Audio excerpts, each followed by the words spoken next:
In today's deep dive, we ask if coaches should be able to criticize their players publicly.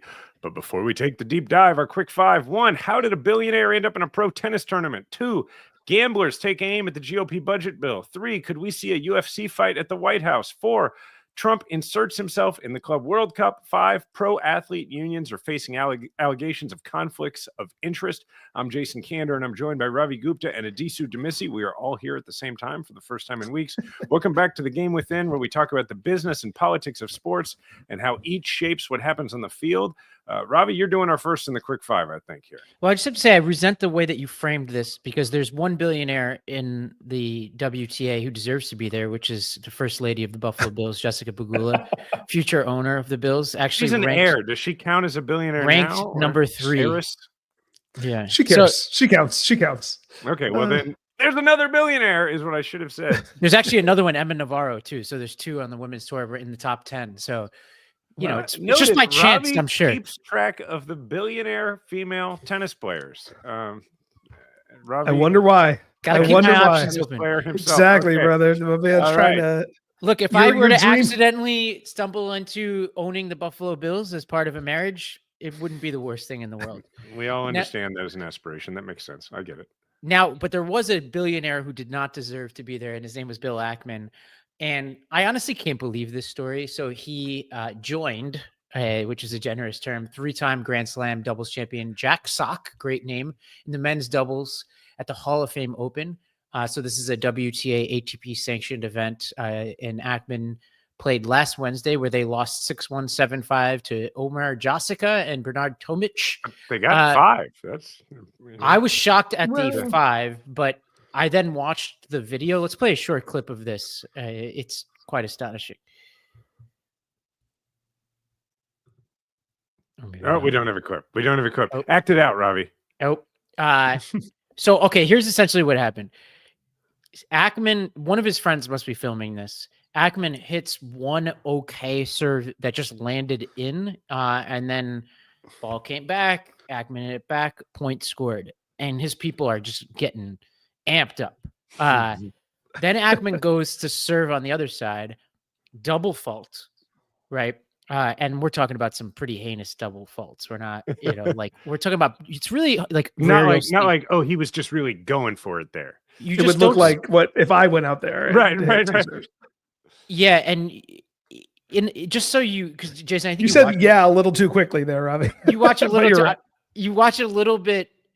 If you watch tennis. If you watch professional tennis, you will rarely see a bottom of net fault. And there were 2 of those in a row. And then he went and served again, double faulted, bottom of the net again. 4 faults in a row, almost all bottom of the net. And then the video cuts off. So this is where we are. Andy Roddick, the last U.S. male to win a Grand Slam. I had some words for Bill Ackman. Let's go to this clip. One person trying as hard as I could. And if you want to argue with me, go back and watch that video, and you can't tell me that there was more than one person trying as hard as they could every point or any point. It was a disaster. Now, I can't tell people. You can make your own decisions, and I'm sure sponsors are tough for challengers. I get it. This was beneath the Hall of Fame, in my opinion. And it's nothing. It's nothing personal against Bill Ackman. He can do what he wants. If his dream was to do it, and someone's going to let him do it. I just don't get why it's not his fault. I don't blame him, right? Someone has to say yes to this. Someone has to say yes to this. It was rough. It's interesting to me because should you give some context for those who are not familiar with Bill Ackman?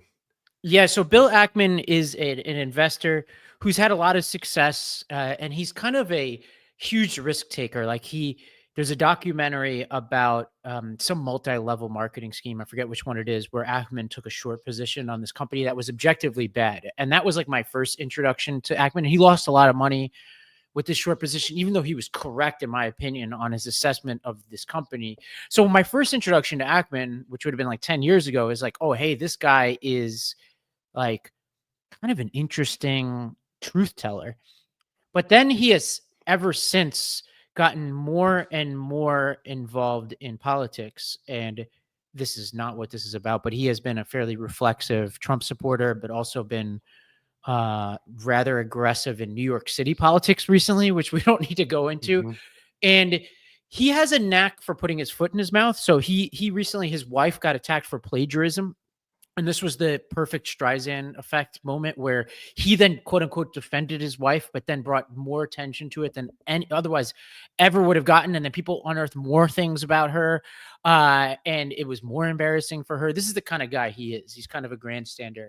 He has no business playing tennis, and watching him play. And I don't mean to say this says less about me than him. I'm a better tennis player than him.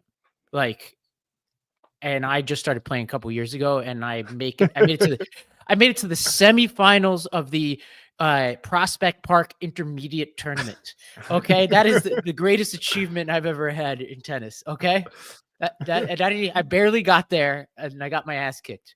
This guy has no business playing in a professional tennis tournament. I mean, his business is that he's rich, right? Yeah. And I don't really think he bought his way into the tournament. And interestingly, I don't think he actually covered it up. Like, it wasn't like this was a conspiracy. Like, it's clear he became friends with Jack Sock by like being chronically online, and he's not the first rich person to like interact with athletes on on Twitter and whatever. But point is, like, he became friends, or at least friends, with Jack Sock through a Twitter friendship, DM friendship.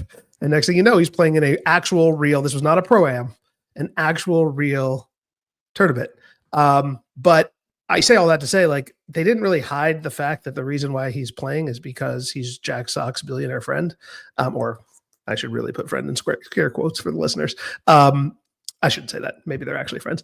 And to me, it's like, I mean, what Roddick is saying, I think, is totally right. Right? It's just beneath. It's so transparently transactional. It's just beneath the sport. But Jason, I'm curious. I thought about this morning when we knew we were going to talk about this.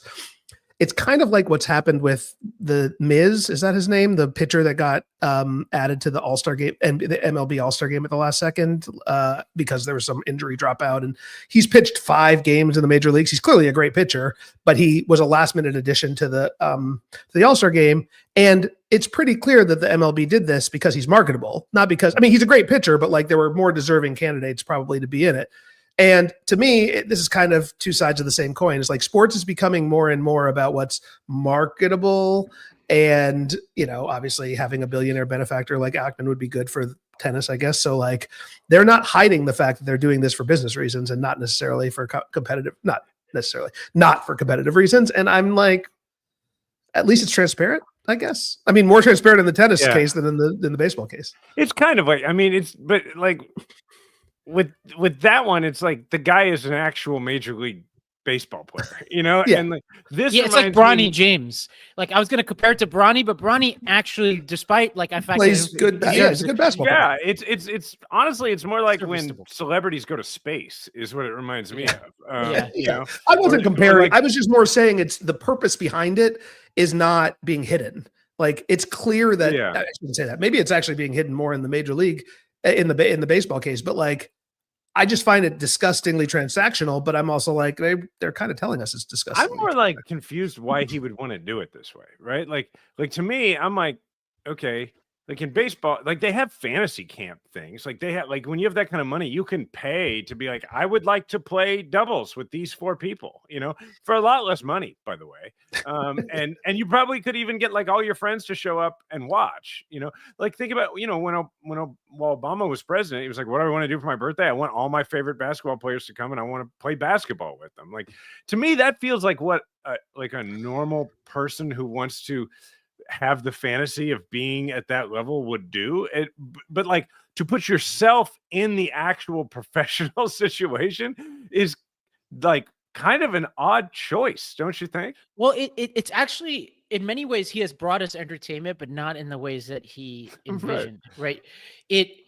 It reminds me of when Elon Musk was cheating at video games. Do you know this story? Yeah, I vaguely remember those. Yeah. It's just like, this is deeply offensive to people who are serious about whatever game it was that he played. I was talking to one of them as this was going down, and he was like, you could spend your whole life trying to get, and he was basically, Musk paid somebody in another country to accumulate all kinds of armor and shit. I'm getting it all wrong probably, but like some stuff in this video game, and then like materialized in this game with all of these sort of things that you have to earn, and then started claiming on podcasts that he was the best person at this video game ever as a way to like demonstrate to people that he was a genius. But then when he started playing, the way he was playing immediately gave him away as somebody who didn't know what the hell he was doing. And it reminds me of Ackman, because it's like, you want to say you're a genius, Musk, or you want to say that you're so impressive, Bill Ackman, that you could take on even professional tennis. And his talking point that he wanted was, hey, I even have played professional tennis. I am a professional. That's the talking point he wants. That's cringy. And I just love that he thinks this is how the world works. Like, he's so effing arrogant that he just thinks that, all right, I'm going to just show up and tennis. Yeah, he looks at himself playing on video, and he sees Andre Agassi. You know, that's what I love about him. Man, is like, he thinks he's great. He thinks he could be good. He's so overconfident that he thinks he could have shown up in this tournament and been serviceable. That's what I find interesting. I've said it before on here. I'll say it again. If you spend any appreciable amount of time at all playing sports with former or current professional athletes, you quickly realize that they are aliens. And that, and that it's just, I don't care how good you are. Like, like for me, still playing amateur men's baseball, like we will have, we'll get a dude who was like drafted as a pitcher, right? And he'll come out and he hasn't played in 5 years, best hitter on the team. It's just like, and like we play all the time, and a lot of our guys were really good college players. Some of them played a little pro, but like if you're at the level where they were like, we may pay you millions of dollars one day, you're not the same species, like, I mean, you are literally, but when you're on the field and you're like, there's no way that I and this person are both the same species of animal, because they're special, man. Like, and if you can't see that, it's incredible. But Ackman, it's clear that the Ackmans of the world don't see it, or at least they have such a high sense of self-worth that they don't want to believe it. Amazing. But I'm really curious. I haven't seen what he said since the match, like how he actually perceives his performance in the match. And like you said, Jason, they won 5 games, but it seems, and I did not watch the match, it seemed from Roddick's commentary that the other team wasn't exactly trying that hard. Yeah, well, after winning 6-1 in the first set, it's like, let's give this billionaire like the feeling that he's, and you only have to serve once every 4 games, right? And doubled. So like he only got to serve 3 times or something like that over the course of the match 4. But yeah, I still feel like I have no love lost for Ackman, but I still feel like the real people to blame here are the people who let this happen, like Jack Sock and the tournament organizers, et cetera. Cause like it is debasing a real tournament. And what Jason said is totally right. Like that's the way to do this is to Obama it, like just pay for appearance fees for your 5 or 3 favorite tennis players to come play tennis in your backyard. Trump played golf with Tiger Woods. Nobody cares about that. Now, before we go on from the segment, Jason, I want to renew my call to you to get more into tennis. I texted you about this. I understand. We got to watch this clip too, but you feel free, renew the call. Oh, we have more on this. Philip. Yeah, we have a funny clip that we should show. I guess Ackman acknowledged this fake trailer for an ESPN 30 for 30 documentary called Net Worth about Ackman's poor outing, created by Morning Brew's good work, went viral over the weekend. Let's check this out. Say everything was stacked against Bill Ackman. No professional tennis experience, no natural coordination, $9.4 billion. That an everyday billionaire with a social media addiction could fulfill his dream of becoming a professional tennis player. I mean, who would have expected a really rich guy to be playing tennis in Newport, Rhode Island? Nobody. That against all odds, some guy could walk onto an actual professional match at the Hall of Fame Open. People train for their entire lives to reach a moment just like this one. Bill Ackman got there, he clearly hadn't practiced at all. He's so amazing. To cheer him on, I Googled things that people say at sports games. Sports Center. That was me. For those listening, the last voice, it said Alec Ackman, Ackman's intern, which is clearly supposed to be like his kid. It's pretty great. Love it. All right, so you want me to play more tennis? I should watch it, really. Like I actually think like you're missing out during this period of time in the summer when there's not a lot of sports happening. I know that we pretend that like regular season baseball is that interesting, it's I've been to several games. You just had to, man. You just had to. Continue, please continue. And I want to acknowledge I love the WNBA, and we got Caitlin Clark doing 2 games in the next week here across the street from my apartment, so I'm really hyped for that. But beyond the WNBA and yes, regular season baseball, there really isn't like super high stakes stuff happening over the summer. But you get the French Open and everything that is involved in clay court season. 2, you get Wimbledon, and then you cap off the summer with the U.S. Open, which is incredible in New York City. It is quite an event. I'm coming out, Ravi. We should go. Yes. I bought my ticket. Simon has semifinals tickets, by the way, the day before I leave for a long time to go to Italy. So let's coordinate. I'm ready to go. Jason, to as many come on out. Come on out to New York for Labor Day I'll weekend. try and get more into it. When Diana first started playing, I would go play with her, and what happened is she kept playing, and the only times I've ever played tennis have been on dates with my wife. It's 3 times, and now it's like not even a challenge. It's like you're the Bill Ackman of the Diana. It's like when we started, it was sort of like, she's never really played organized sports. She's really athletic, but she never got to play because she grew up as a refugee kid, and I'm like, an aging athlete. So we would play, and it was like, it was well matched. And now it's like it's a waste of her time because she's been playing for years. So that's why. But I can try and get more into it. I mean, the funny thing is, like, she plays, and I'll try and put it on TV, and she'll kind of watch. But anyway, all right, I'll try. I'll try to do it's better. A lot of intrigue. The Netflix Breakpoint or whatever it's called. If you ever just want to have something on in the background, it's a good way to introduce you to the personalities, because it takes this sort of vast swath, especially on the female side, like a whole soup of Eastern European names who seem indistinguishable until you get into it, and they're all very different, very interesting people. And so I think it makes it way more entertaining. All right, number 2, gamblers are lobbying to remove a new betting tax from Trump's big, beautiful bill. So with the GOP passing Trump's mega bill, including everything from throwing millions of Americans off their health care, superfunding ICE, and rolling back care for veterans, sports betting was also not spared from the damage. Gamblers are angry over a provision that could see bettors lose money even when they come out ahead during tax time, something that lawmakers are already making moves to repeal. Trump's signature legislation includes a provision that allows gamblers to deduct from their winnings equal to 90% of their losses for a tax year.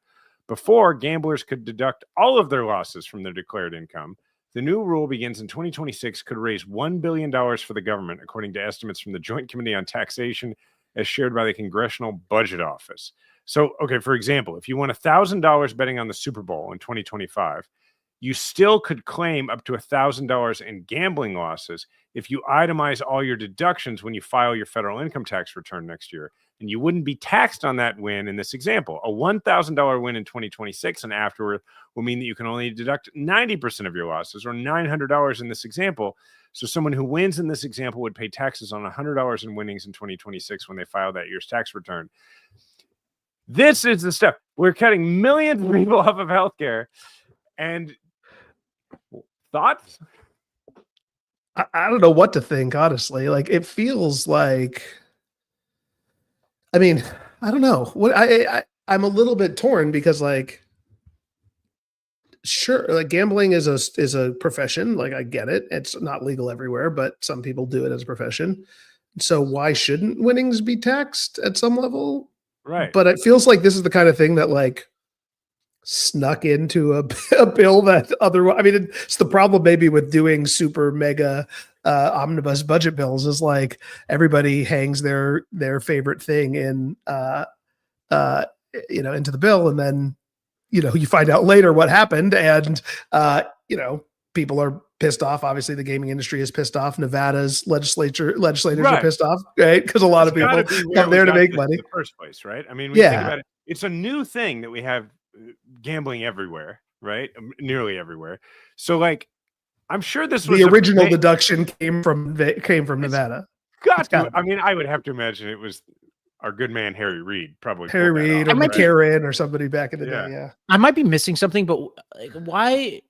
And I mean, obviously, it's the tax code, so nothing has to make sense. But why isn't it the same on both sides? Like my initial reaction is, if we're going to tax it on the upside, we should tax it on the down. We should give the deduction on the downside. But if we're not going to tax it like all your winnings, then we shouldn't allow the deduction either. You mean because like state revenues are raised by game because you treat it like a profession either way, right? So if I start a little business, right, or I invest in the stock market and I lose, although in the market it's complicated, but like you have to kind of use one for the other, right? Like if you, I think this is correct. If you lose money in the stock market, you can only use that to offset earnings in the stock market. That's what they call tax loss. So maybe that's how they should do this, which is you can only deduct your losses if you're offsetting gambling gains, right? Because that would treat it like other things in our tax code. I might be wrong about this. People who are tax professionals probably know more than I do, but I've always thought, and I could be wrong, that if you make investments, you can only apply your losses to other investments of the same category. You can't like be like, oh, I lost $10,000 in the stock market, and then I'm going to apply that to my income, because it's a different types of taxation. To me, I think that the takeaway here is, again, sort of the massive influence that the sports world has culturally, right? Because I have to imagine now that it's so pervasive that sports betting is the vast majority of gambling, right? I mean, otherwise it's, there's people going in person to casinos, but the vast majority of gambling day to day that's going on in this country now probably is sports betting. I mean, it could be wrong because a lot of people show up at those casinos every day. Yeah, I was going to say Vegas. Either way, whatever it is, I think you're right. I think you're right, Jason. I mean, you might be right. It's a larger percentage of gambling than it was prior to the legalization of so much. That is 100% sports betting, right? Gotta be true. Because I think without that, you don't see a movement to carve it out of the bill, and it just reminds me of like you do these things where big ideological changes are made in legislation, and the idea is that nothing will be spared, and then there's always things spared, and it's always by special interests, right? And so it's like I love telling the story of the time it didn't end up passing both houses, but was my first year in the state house. They passed out of the house a flat tax bill that said like, or it was a flat tax bill, and it said, and the argument behind it was, we're going to have this flat income tax, and we won't have a need to make any more changes to our sales tax stuff. We won't have a need to make any more changes to our income tax stuff. We'll just have this one law when it comes to taxes. Of course, it didn't pass state Senate, but literally after they voted that through over, objections from a bunch of us, the next bill they did was a sales tax holiday. And it's just like, there's always like somebody who wants a carve out and is going to get it. Yeah. Yeah. This feels like it is. I mean, the tax code, which I am no expert in, don't get me wrong, but Ravi hit the nail on the head. Like, there's always a complication. There's always somebody who's looking for a edge. That's why it's so long. Right. And this is it does feel a little archaic. It's obviously like based on a brick and mortar world of gambling, but the minute it happens, you've got the American Gaming Association, you've got the Nevada legislators, and like there's an interest group and a world of interest that care enough to push it. And it's probably, I wouldn't be surprised if a tax cut in theory passes, Republican Congress again. And we've got, it's not going to be the last time that somebody gets some kind of special favors from the Republican-led Congress. The thing that I'm thinking about that worries me slightly is, how like at the end of the year, a lot of like super rich people, are like rushing to make donations to charity because of whatever weird math they've got going on with their taxes. Now you could see people rushing to like, just like, oh, I'm going to put it on black because like my math like doesn't, that seems weird that we would treat those two things the same. So I think if you win, you get taxed, but if you lose, you don't. I think that's how it is. So this is the argument of the AGA is if you win $100,000, then lose $100,000, you technically broke even, but you'll still have to pay taxes on 10% of your $100,000 winnings. That feels like, okay, sure. That's a good argument, right? Like you're going to get taxed on your upside, but not on your downside, to your earlier points, Robbie. But who is this actually protecting? Like that's the good public argument. It's not gamblers, it's gambling companies. Like that's the point, right? Is that like we're cutting millions of people, tens of millions of people off of healthcare. We're doing, we're turning ICE into a private, massive paramilitary force for the president. And we're like, of all the things, we made a boo-boo. We got to give gamblers their 10% of, It just seems needlessly complicated. It does. It does. All right. You want to also seeming needlessly complicated is the president announcing a potential UFC, that's Ultimate Fighting Championship match on the South Lawn next year at a rally in Iowa. Last week, President Trump announced that the White House would partner with the UFC, his buddy Dana White, to host a championship fight on the South Lawn next year as a part of the 250th anniversary of America, while teasing for the potential for more involvement in White House involvement in sports events. We've got a clip here. We're going to have a UFC fight. We're going to have a UFC fight. Think of this on the grounds of the White House. We have a lot of land there. We're going to build a little... We're not. Dana's going to do it. Dana's great, one of a kind. Going to have a UFC fight, championship fight, full fight, like 20, 25,000 people. And we're going to do that as part of 250 also. We're going to have some incredible events, some professional events, some amateur events. But the UFC fight's going to be a big deal too. Well, yeah. John Jones, who recently retired, I think pretty widely considered the greatest UFC fighter of all time, is basically saying he's going to come out of retirement for this fight. Dana White sort of semi-confirmed that, and fighting who's the current UFC heavyweight champion, Tom Aspinall, is what people think. Here's what Dana White said, a little quick quote. "I don't even know how many people can get in, not to mention the fact that Secret Service isn't going to let a lot of people come do this. Everybody's going to have background checks. I don't even think we'll sell tickets to the event. It'll all be comp tickets."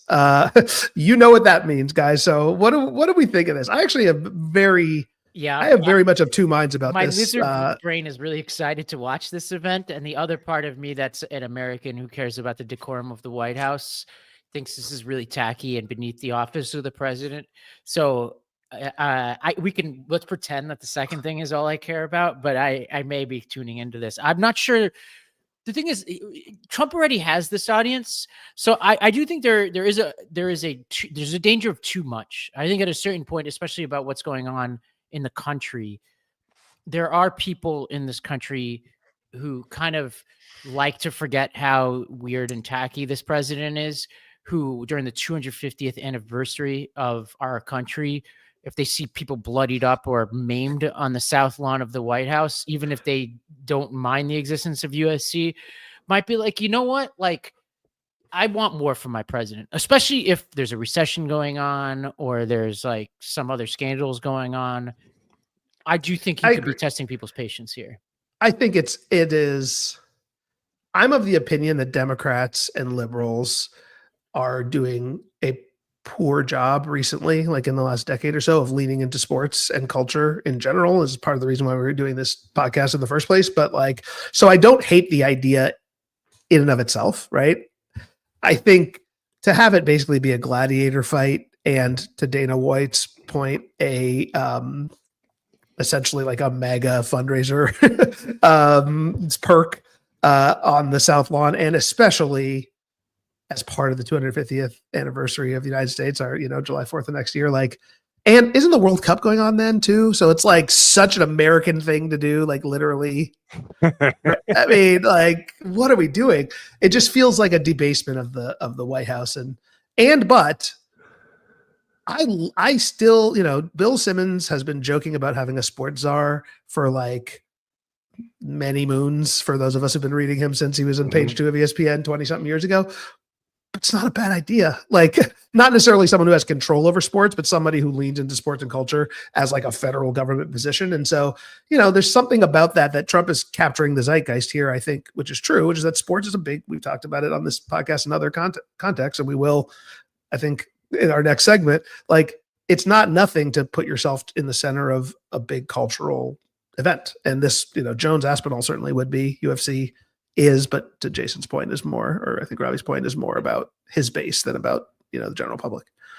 Okay, let's do a thought experiment.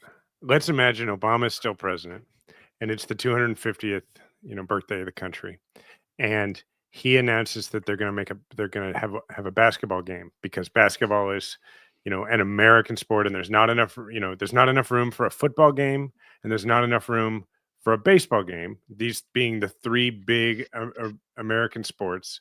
So therefore, we're going to have a basketball game. We're going to have all the best. We're going to have the All-Star game at the White House. How would we react? We'd love it. We would love it. That's the thing. It'd be awesome. That's the thing. And so, like, I just, for any liberals, in charge of any kind of messaging out there, keep in mind that this is a trap.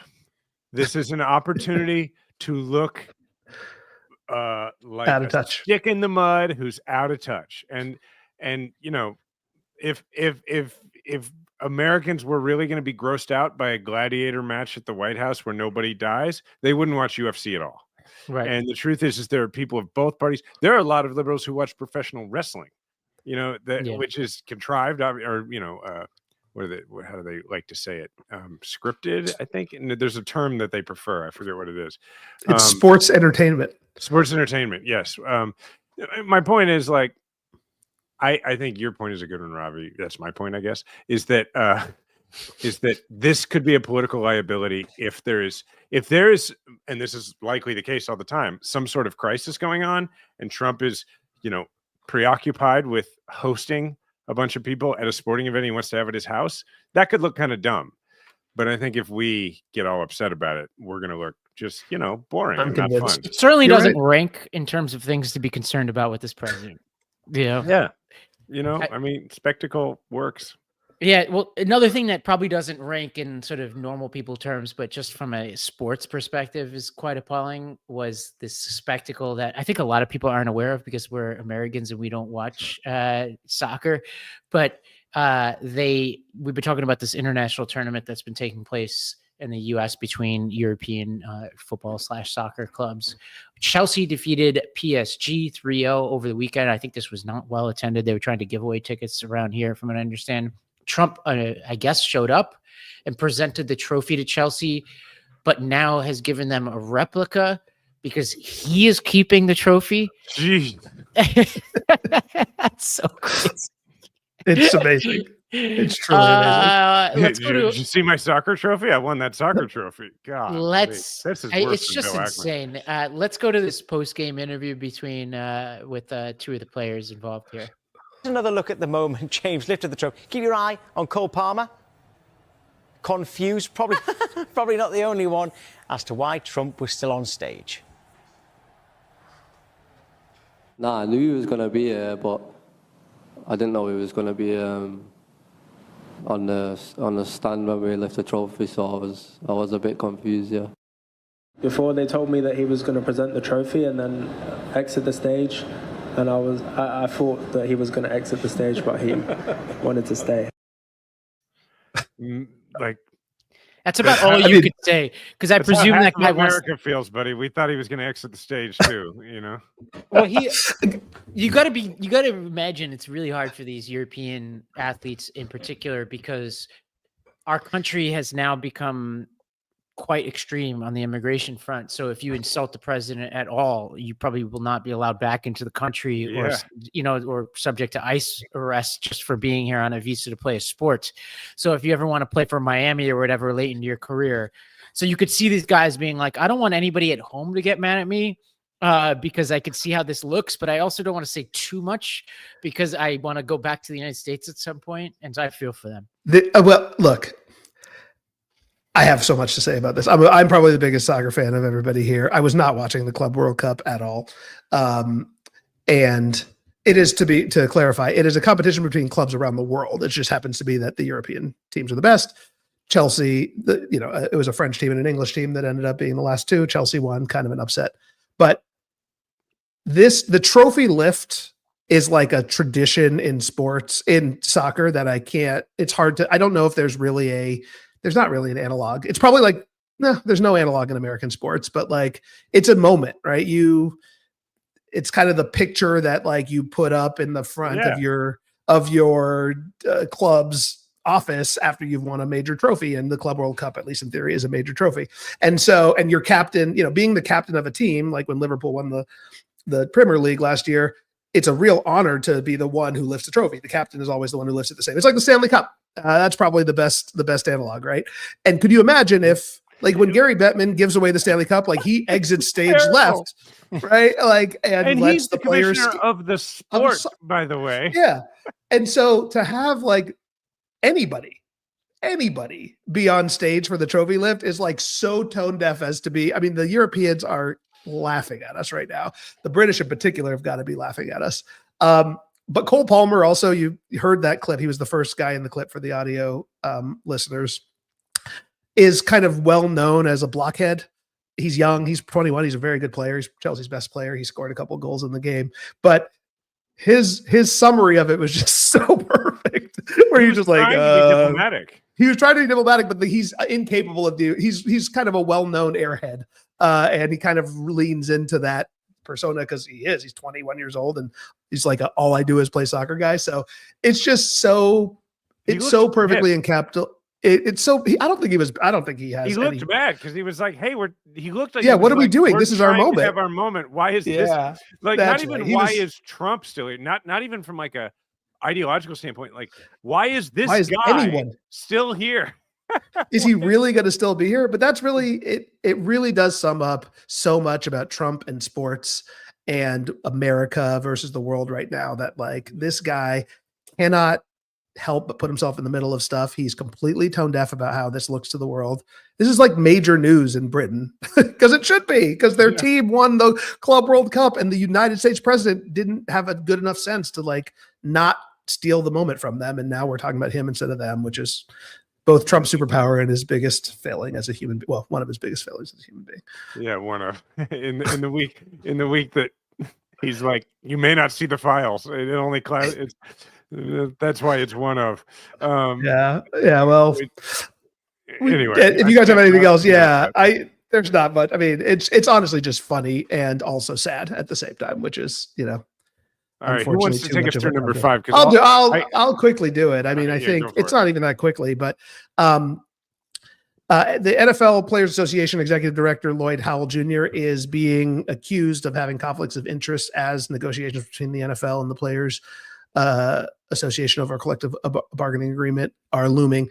Lloyd Howell is facing a new round of scrutiny after ESPN reported last week that he is working as a paid part-time consultant for the Carlyle Group, which is one of the league's approved equity firms looking to take a minority stake in an upcoming team. He joined the firm in 2023, 3 months before he was hired as the new PA director. And as the PA director, he obviously represents the players in negotiations against the league, necessarily adversarial as the CBA comes up. An NFLPA lawyer asked Howell to consider resigning from the Carlyle Group to avoid the appearance of a conflict of interest if the firm takes an ownership stake in a franchise, a source with knowledge said, but Howell declined to step away from the group. So real quick, I think a good way to start framing this. I'm curious what you guys think of this. Former outside counsel to the NFLPA, Jim Quinn, said it would be an outrageous conflict for the head of a labor union to have interest in a third party that is aligned with the league.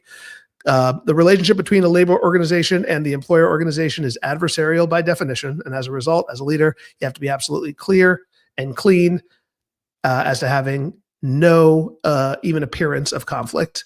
The Athletic also reported that Howell met with lawyers from the NFLPA and the Carlyle Group, with both agreeing that his role, which we should say is in the aerospace and defense division of Carlyle Group, apparently is enough separation from the sector that would work with the NFL.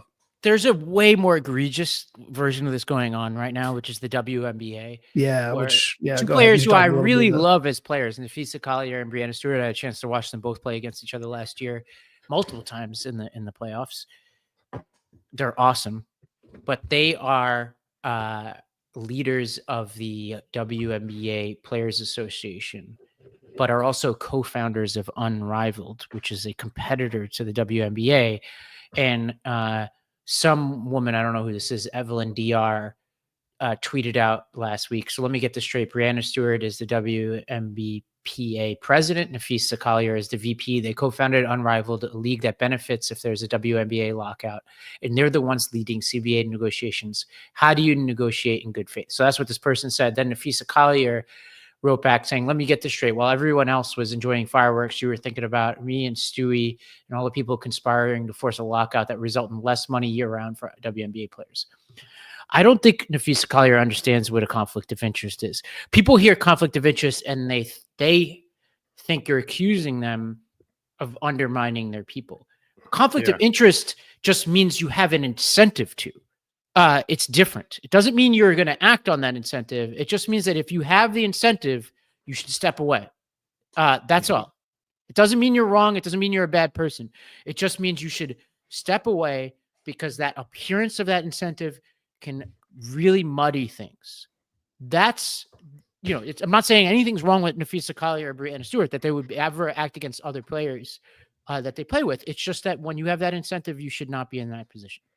So how much of this do we think is, on the one hand, I want to say like, okay, as we go into negotiations, we keep having things show up in the news that are bad for the representatives of the labor unions. But this one feels less like it's likely to be that, because it also kind of gets some splatter on the NFL as well. If they actually do want to take some kind of equity stake from the Carlisle group. Whereas like, I don't know what, we talked a few weeks ago about the MLB Players Association issue with, I can't remember what that firm was, that, like the lender. And, you got to be at least, you have to take into account that there are negotiations coming up and that there might be folks who have an interest in leaking that kind of thing. But here, some of this comes back on those who have an incentive to leak it. So I'm not sure. Yeah, it does feel like a classic Oppo drop by one of the other potential equity buyers. Messy one. I'm talking about the NFL one, because Howell is not in the sports group of he works Carlisle Group. I assume is a massive company. It has many divisions. He's an advisor, not an employee. But I think Ravi is 100% spot on. Conflicts of interest are not about actual issues. They're about potential issues. They're about the appearance of issues. And it would be strange if the head of a players union also owned a team, just as it would be strange if the head of a players union also owned another league, which apparently is exactly what's happening in the WNBA situation. Funny enough, I actually would probably believe, certainly in the WNBA case and probably in Loyal Howell's case, that there's no actual issue here, but it doesn't matter, is really what it comes down to. It does not matter. It is the appearance of an issue.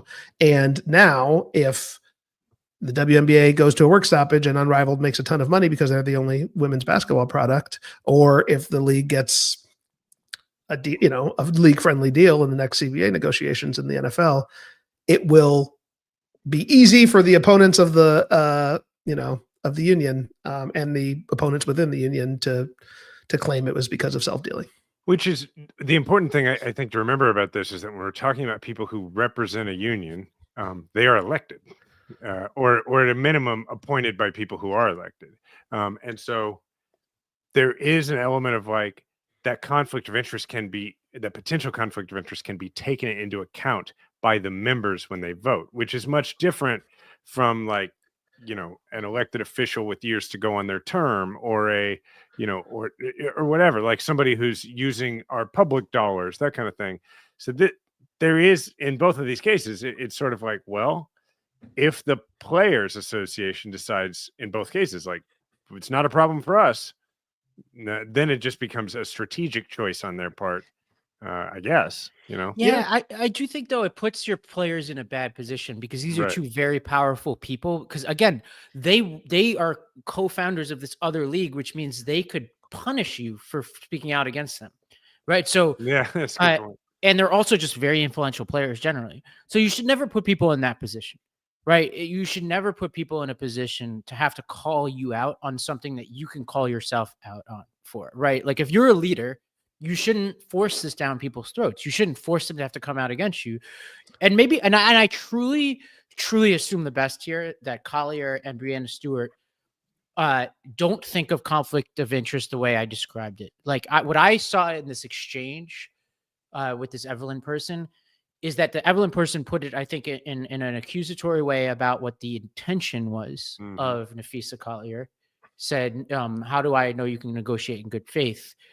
I would have described it differently to say, like, hey, like, I have no doubt you're going to do everything that's in the best interest of players. It's in everybody's interest for you to step away because you have the a dual role here. And there are plenty of great players in the WNBA who don't have ownership stakes in Unrivaled. Plenty of your teammates who can do just as good of a job, and we don't have any of these questions for them. There's a life lesson here about professional ethics and being successful, and that is that as you go through life, as you become increasingly successful, if you are also choosing to exercise professional ethics, there's a thing that happens where sometimes you have, and not even with ethics, just with like capacity, bandwidth, sometimes you have to choose. And it is a thing, the three of us have all had the good fortune to have good success in our careers. And there is a thing that happens where, when you're younger, you're just like saying yes to everything. You're not even saying yes, you're asking to be invited to everything. Right. And then you get to a point where you're like, oh, I actually have achieved some success. And you realize you have to start not doing some things that you would like to do. And sometimes it's because they conflict. And sometimes it's because you have too much on your plate. And it's a very strange transition to make. And I think this is less in the case of the NFLPA guy, but with regard to two players who are on the younger side and they're at the earlier stages of their life in terms of, being successful at a lot of things, all of a sudden, it is very hard to understand, like, I can't do both of these things. And so you're like, screw you, I want to do both of these things, And also to be in their instance, they are trying to grow the game. And to Right. Ravi's point, I think the whole point of Unrivaled is that women's basketball is a 4-month-a-year sport, or WNBA, I should say, is a 4-month-a-year sport, but women's basketball could be a 12-month-a-year sport, or at least more than 4. And they're trying to compete with the rival, the Russian, when Brittany Griner went to Russia to play because that's the only place they could play. So they are actually doing in their mind, and I think in the reality, the right thing to grow their sport.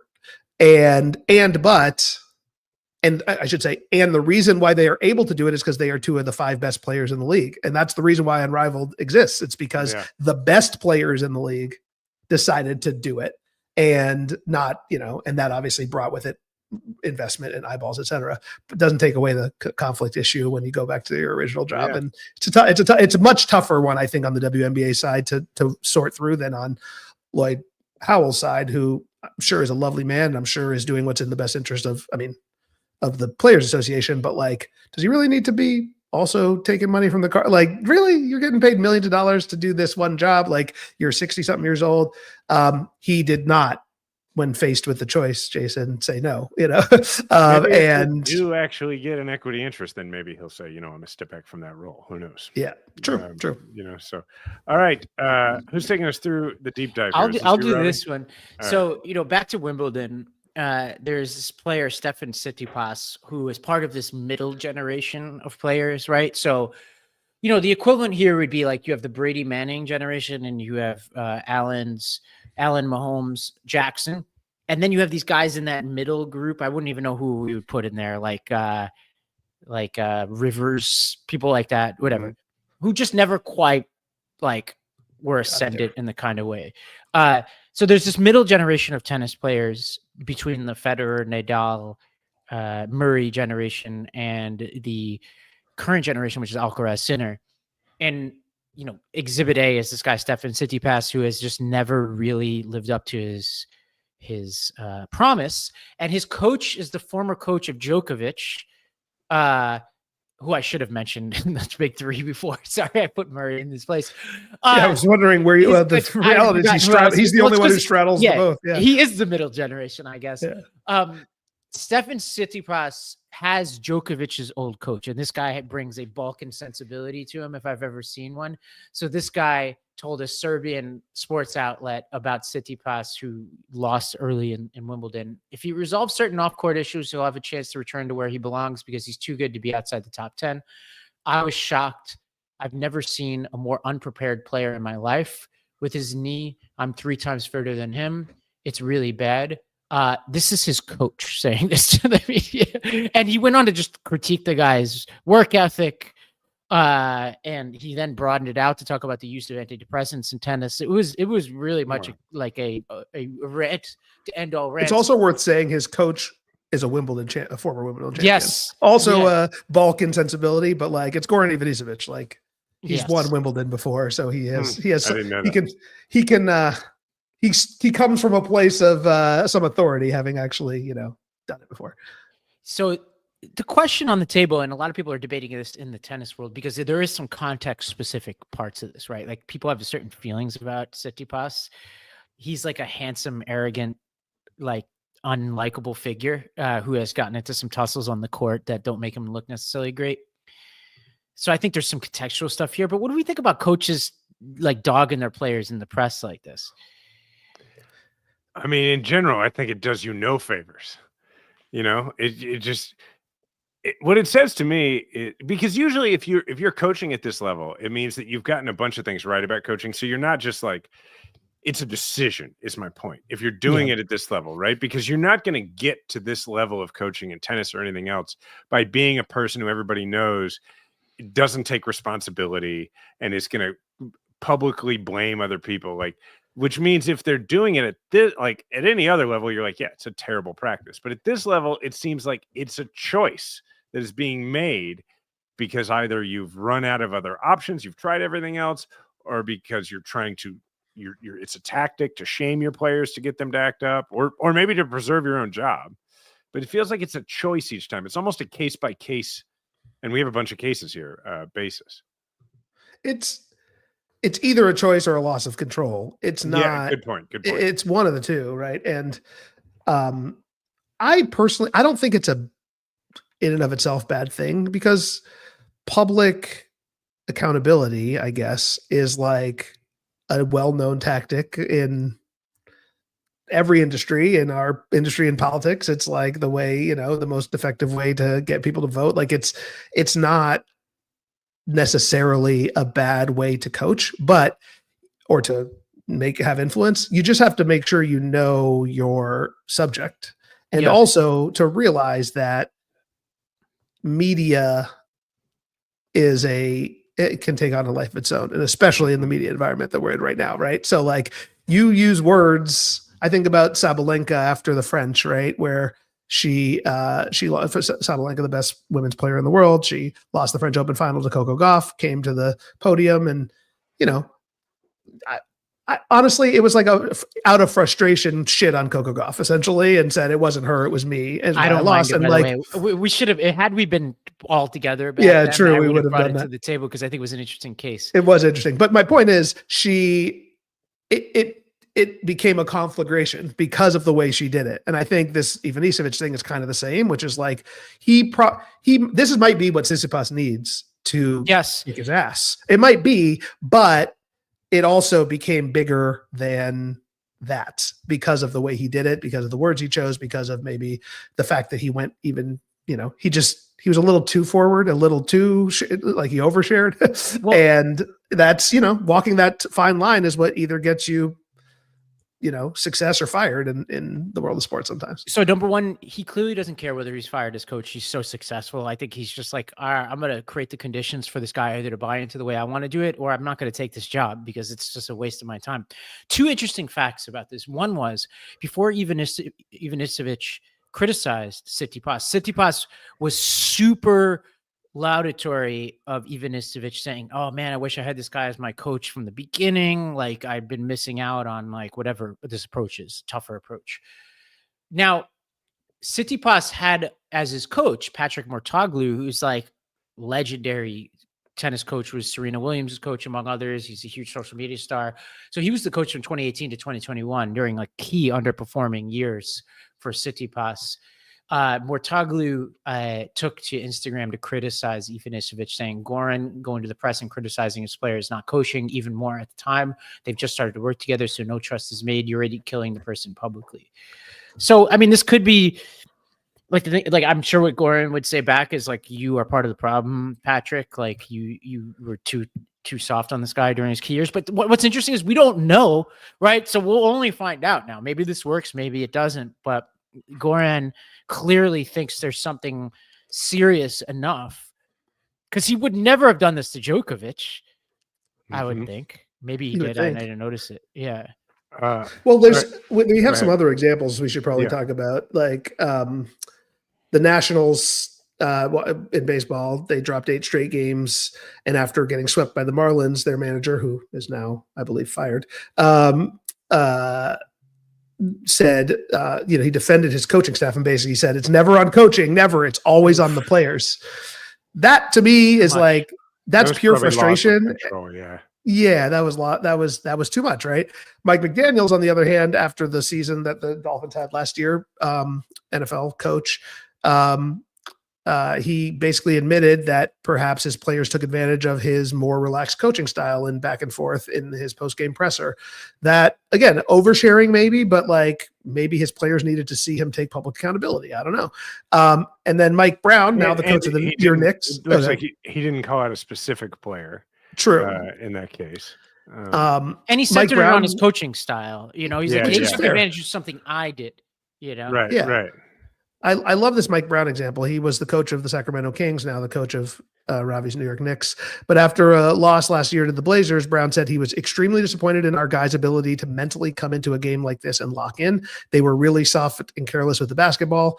And then following a loss of the Pistons, he went after De'Aaron Fox, the star player of the team, for not following the defensive game plan of fouling before the Pistons could get up a game-tying 3-point shot at the end of the game. And he said, Mike Brown, again, Robbie's coach now, in general, I think that is part of my job.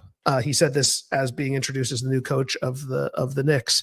It's one of my values. It's accountability, but not hold me accountable. But at the end of the day, it's about relationships. I think that last part's important, really important. It's really relationship specific how this. Who was a master at this was Phil Jackson. Phil Jackson would but he had his own Phil Jackson style of it. He would just call out his players publicly all the time. And he would even write books after seasons in which he would like tell all and everything they were doing. Somehow he got away with it. Like if you read those Lakers books in particular, they're blistering. And I correct me if I'm wrong, I think he had written one of the tell-all books and then came back to coaching the Lakers. I'm pretty sure that's with the right. same players. It's like these books are not kind. There's also the other element for the team sports. The other element here is like, this is more true for the general managers, but I think it's also true for head coaches or managers. Is the fans matter in this equation, right? If the fans completely turn on you, that becomes a problem for the team in terms of getting butts in the seats. And there is a pressure to be a bit of an avatar for the fans too, right? If the fans are super frustrated with the performance of the players on the court or on the field, and you go to bat for your players to such a degree that you look as though you are tone deaf or as though you're not seeing what the fans are seeing, that's a little bit of a balance too. You want to make sure that you keep the faith of the guys or the gals in the clubhouse, in the locker room, but you also don't want to look like you can't see what's happening. And I think that's a little more of a team sport element where there is a little bit of a line you got to walk there. Yeah. Well, we have a clip from Bill Belichick talking about his approach. Hey, Coach, have you ever had a soft team? Look, I think when you criticize your team publicly like that, it doesn't always go over well. Now, every coach has their own style, and maybe sometimes that can be effective and all. But ultimately, I always felt like when the team played bad, that was my responsibility too. I mean, we might have had bad playing, but we had bad coaching that led to bad playing. So I think it's always best to kind of take a look at yourself and do what you can do to help the team. And then, if you have constructive criticism as a coach, that's your job. But I don't know, Well, the context here is Gerard Mayo, who was floundering last season and called his team soft. But I do think the general principle, you guys have all managed people, I forget whoever told me this, but the general principle is when, there are exceptions, but praise publicly, criticize privately is generally a good rule to follow. And there are reasons to break those rules. And I would put one on the table. or two. One is if there's a person who has somehow put something out into the public that you need to address to send a message to everybody involved that you don't accept it, right? So if there's something that somebody says publicly, you correct that publicly, but you generally keep it private. Otherwise, the second is if somebody is so far gone that you think something radical can possibly shake them out of whatever rut they're in, which could be what Goran Ivanisevic is doing. I'll give you a third, which is a team sports example, which is when an individual player has behaved in such a way that they have lost the confidence of the rest of the team, and the team doesn't want to see you cover for them. Like then if you cover, then you're not, then they're taking the blame. And they're having to own this individual player not being a part of the program, in which, a quarterback's not a coach, but it reminds me, for instance, of Aaron Rodgers. Yeah. Like it doesn't work when Aaron Rodgers dimes out the other players, but it's not like the other players on the Jets are all mad at the Jets leadership right now for being, to my knowledge, it hasn't come out anyway if they are, for being honest about the way Aaron Rodgers has been. But it is a delicate balance. Like I won't name the team, but I've got a friend who's in the front office of a team that has been struggling. It's a major, I won't even say which sport, but a major professional sport. And what he has said to me is like that when he talks to people, whether in the media or otherwise, he has to be very careful about the fact that the public expects you to say, we have got to be better, and expects you to say which aspects of the team, which parts have to be better. But every time he does it, he knows that whichever part of the team he's talking about hears, we have to get rid of these people.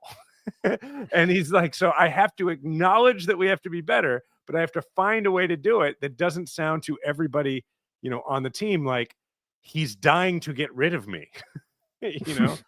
Yeah, it's hard.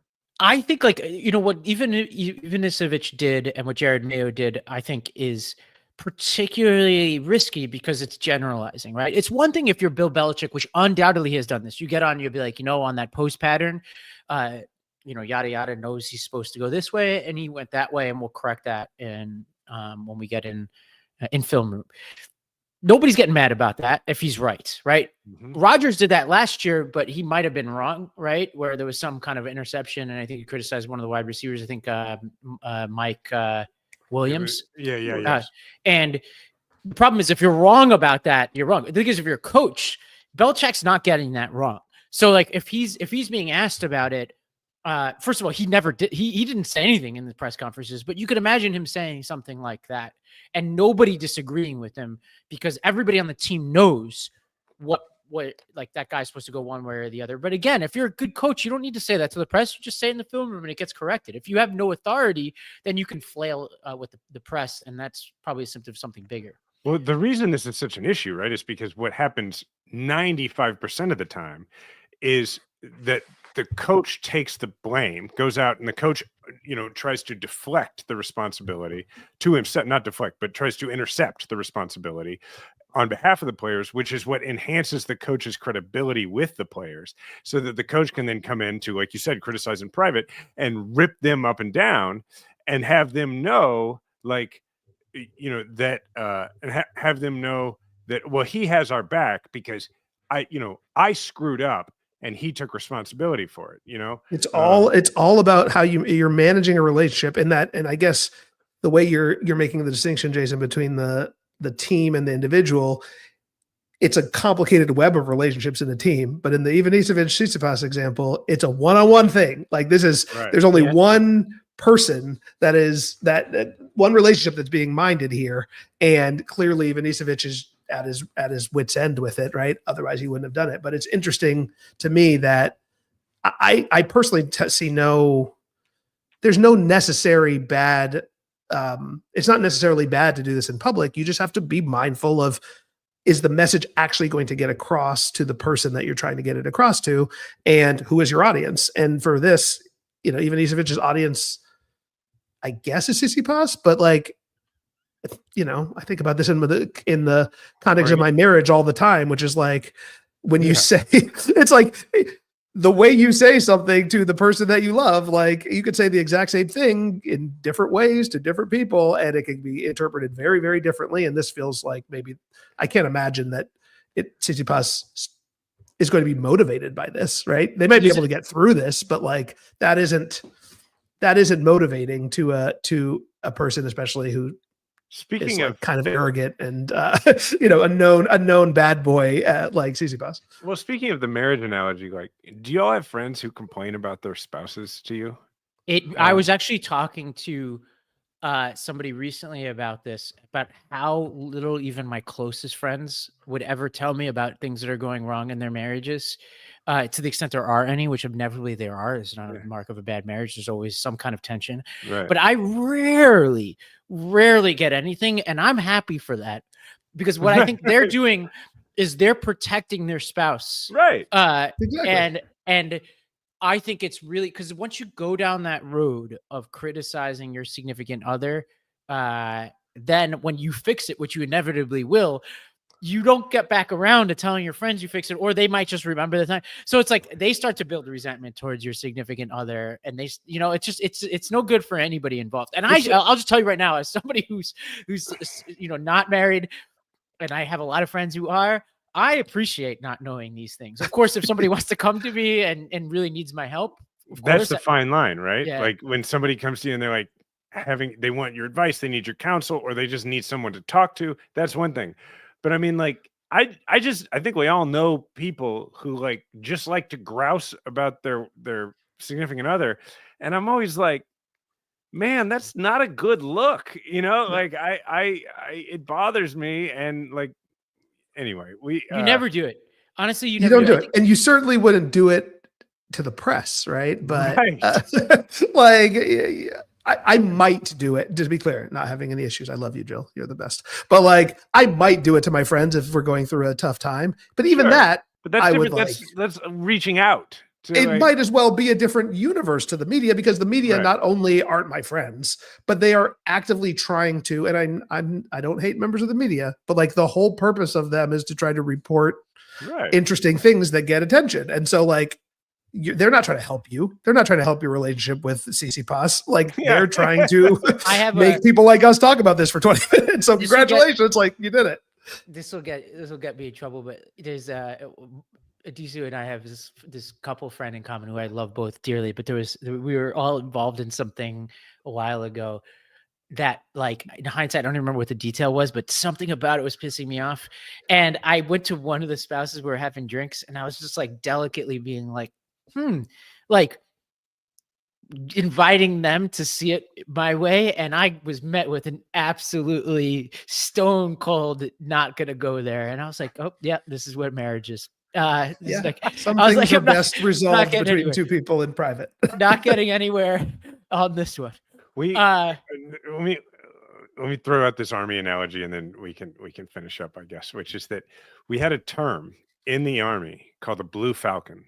Now, the real term was BF. It was a buddy effer, and a Blue Falcon is just somebody who buddy Fs somebody else. So like, particularly when you're going through training, if you're talking to the squad leader or whatever, why didn't this get done? And then they dime out some member of their squad for being late instead of what they're supposed to say, which is, I failed to get my squad here on time, sir.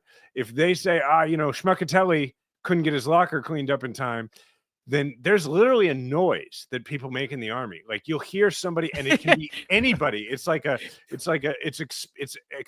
that you can be standing in tension. And if you overhear this, you can go caca, and it means you're saying that dude's a Blue Falcon, and the commander it's not even going to punish you for making the noise, because they're like, you're getting called out for being and this is Blue Falcon behavior is what we're really talking about. Yeah.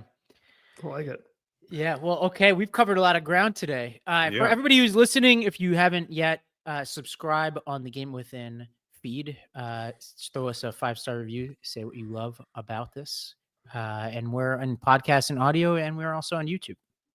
Absolutely. All right. Thanks everybody for listening. You can find me at Jason Kander anywhere. Ravi is at Ravi M. Gupta, and I think it's at ASDEMS. DEM. I'm soon almost I'm there. Memorize it. You'll get there by the end of the year. And thanks to everybody for listening. Sports really do matter quite a lot.